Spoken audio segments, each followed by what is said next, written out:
நான் நேற்று ஷூட் முடிச்சுட்டு வரும்போது பேரூர் கோயில் கோயம்புத்தூரில் அங்கே வந்து பார்த்திங்கன்னா ஃபுல்லாக வந்து அலங்காரம். ஆக்சுவலி ஒரு 2-3 நாளாகவே ஃபுல்லாகவே வந்து இந்த லைட் டெக்கரேஷன் போட்டிருந்தாங்க. அதுவும் நேற்று நைட்டு வந்து பார்த்திங்கன்னா இந்த மாதிரி சிவனும் பார்வதியும் இருக்கிற மாதிரி டெக்கரேஷன் போட்டிருந்தாங்க. உங்களுக்கு க்ளோஸ்அப்பில் அதுதான் காட்டினேன். அங்கே ஒரு புளிய மரம் இருக்குது, பிரவா புளின்னு சொல்லுவாங்க, அதுக்கு கூட லைட் டெக்கரேஷனோட வந்து பார்த்திங்கன்னா போட்டிருக்கு. இங்கே பாருங்கள், ஒரு நாகம் வந்து சிவனுக்கு வந்து தண்ணி ஊற்றுற மாதிரி அந்த மாதிரி செட் பண்ணியிருந்தது. ரொம்பவே அழகாக இருந்துச்சு.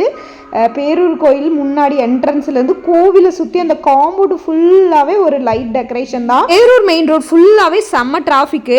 அது வழியாக தான் ஈசா யோகா மையம், அந்த ஆதியோகி சிவன் இருக்கு இல்லையா, அங்கே போகணும். அதனால் அதுவும் கூட்டம், பேரூருக்கு வரவங்களோடவும் கூட்டம். கோயிலை சுற்றியும் இந்த மாதிரி வந்து மீன், சங்கு இதெல்லாம் டெக்கரேஷன், மயில் இதெல்லாம் போட்டிருந்தாங்க. ஃபஸ்ட்டு வந்து டிவி மொபைல் இல்லாதப்ப நம்மளுக்கு வேடிக்கை பார்க்கறது மட்டுமே நம்மளோட வாழ்க்கையோட என்டர்டைன்மெண்ட்டாக இருந்துச்சு. அப்போல்லாம் இந்த கோயிலை சுற்றியே தான் விளையாடிட்டு இருப்போம்.